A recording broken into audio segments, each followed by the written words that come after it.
Halo, Assalamualaikum warahmatullahi wabarakatuh. Salam sejahtera. Jumpa lagi bersama Kak Nia dalam channel Ayo Sinaure. Kali ini Kak Nia akan membahas tentang penyusutan atau biasa disebut dengan depresiasi aktiva tetap atau aset tetap dengan metode saldo menurun tunggal. Sebelum Kak Nia masuk pada pembahasan, agar channel ini berkembang dan semakin memberikan manfaat, mohon bantuan dukungan like, subscribe, dan share ke sosial media kalian sebanyak-banyaknya. Oke, nggak usah berlama-lama lagi, mari kita ke pembahasannya. Aktiva tetap adalah salah satu jenis kekayaan yang dimiliki perusahaan yang digunakan dalam jangka waktu panjang atau lebih dari 1 tahun. Semakin lama digunakan, aktiva tetap akan mengalami penyusutan nilai atau disebut juga dengan depresiasi. Kondisi tersebut wajib dikalkulasikan dan dimasukkan ke dalam laporan penyusutan aktiva tetap. Nah, sebagai seorang akuntan, adik-adik harus menguasai beberapa metode dalam penyusutan aktiva tetap tersebut. Terdapat banyak metode yang terdapat dalam PSAK, dengan salah satunya yaitu saldo menurun tunggal. Nah, hal apa saja sih yang harus diketahui untuk dasar menghitung depresiasi atau penyusutan tersebut? Poin 1 yang harus diketahui yaitu harga perolehan aset atau biasa disebut dengan acquisition cost, yaitu berasal dari harga beli aset ditambah dengan biaya keseluruhan dari transaksi mulai dari pembelian hingga aset tersebut siap untuk digunakan. Poin kedua yaitu yang harus diketahui adalah umur ekonomis aset. Tiap aset memiliki perkiraan umur sampai aset tersebut aus dan tidak bisa digunakan lagi. Poin yang ketiga yaitu nilai residu aset atau biasa disebut dengan nilai sisa aset. Karena saat ini kita sedang membahas tentang metode saldo menurun, maka nilai residu aset atau sisa aset tidak bisa ditentukan kecuali sudah dihitung keseluruhan penyusutan pada metode saldo menurun ini. Oke, langsung aja kita ke rumus penyusutan dengan metode saldo menurun tunggal. Langkah pertama yaitu tentukan dulu persentase tunggalnya dihitung dari 1 dibagi dengan umur ekonomis. Misalkan umur ekonomisnya selama 20 tahun, maka persentase tunggal sama dengan 1 dibagi dengan 20 tahun, temu sebanyak 5%, maka 5% inilah yang digunakan untuk menghitung langkah selanjutnya yaitu tahap 2. Selanjutnya kita hitung depresiasinya pada tahun 1 yaitu acquisition cost dikalikan dengan persentase tunggal yang sudah kita ketahui yaitu sebanyak 5%.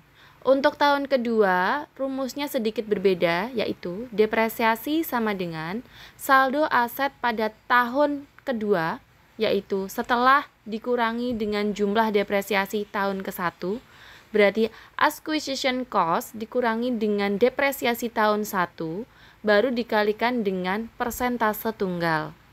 Nah, ketemunya berapa? Itu terus berlanjut sampai umur ekonomisnya habis, yaitu di tahun ke-20 ya adik-adik.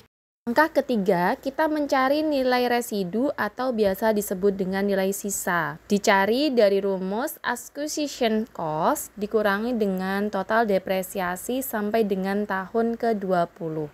Sehingga diketahuilah nilai sisa aset pada saat aset sudah tidak bisa digunakan lagi atau depresiasinya sudah habis.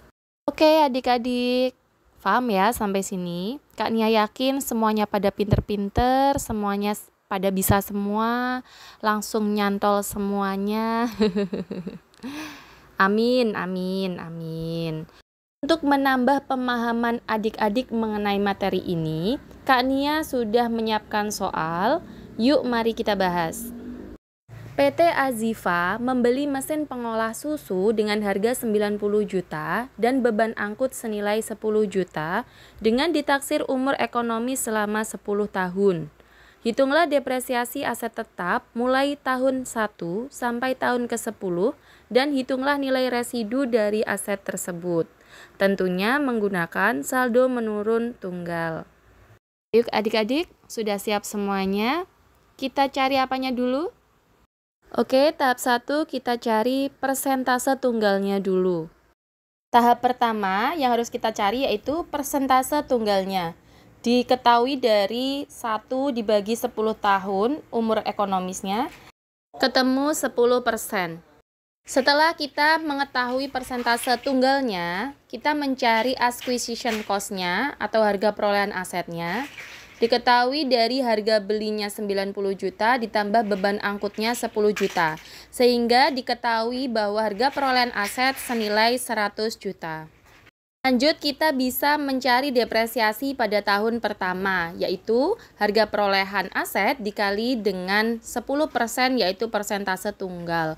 Ketemu bahwa depresiasi tahun pertama senilai 10 juta. Gimana adik-adik? Mudah banget kan ya? Langsung kita lanjut depresiasi tahun kedua.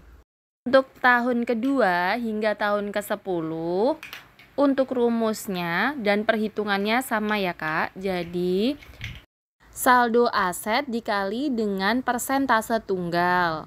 Saldo asetnya sendiri diketahui dari saldo aset tahun kemarin dikurangi dengan depresiasi yang sudah terjadi.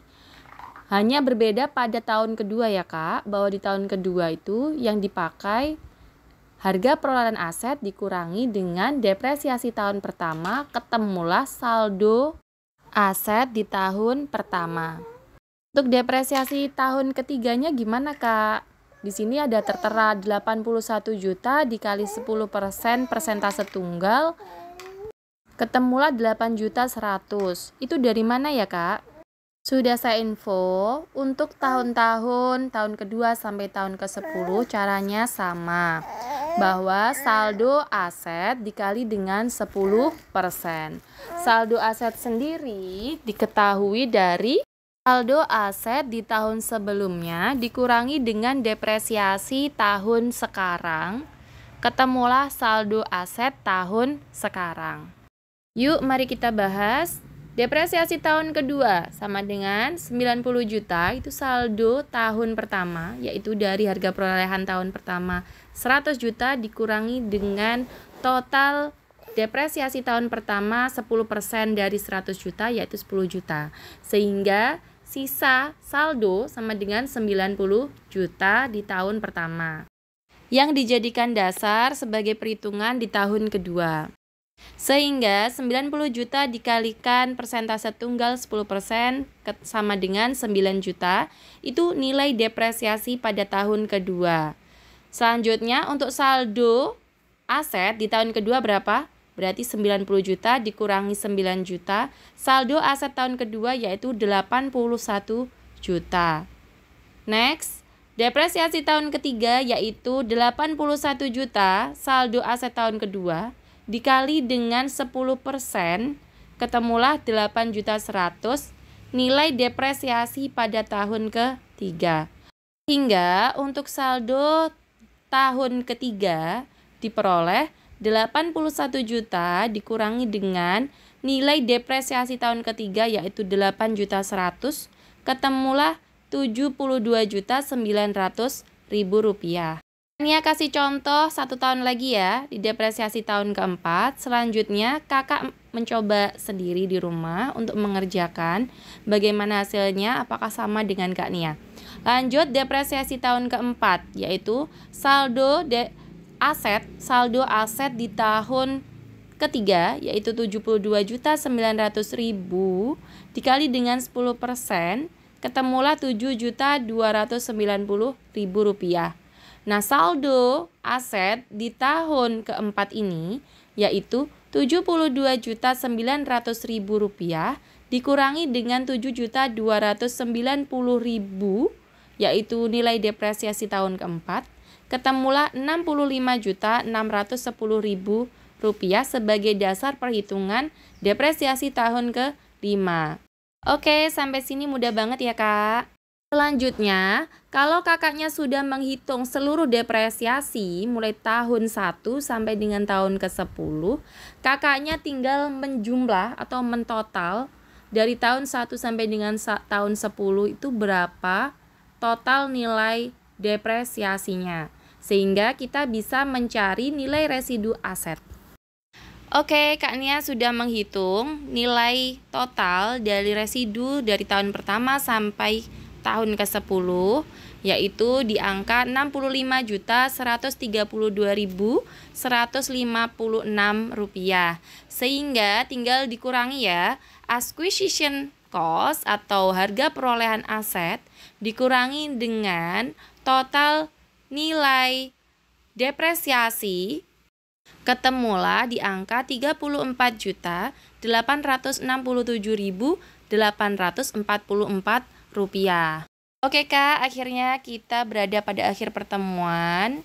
Semoga kakaknya, adik-adik, dan teman-teman semua paham dengan penjelasan Kak Nia kali ini. Yuk mari kita yel-yel dulu sebelum akhiri perjumpaan kita kali ini. Akuntansi itu mudah, mudah itu dengan akuntansi. See you next. Wassalamualaikum warahmatullahi wabarakatuh.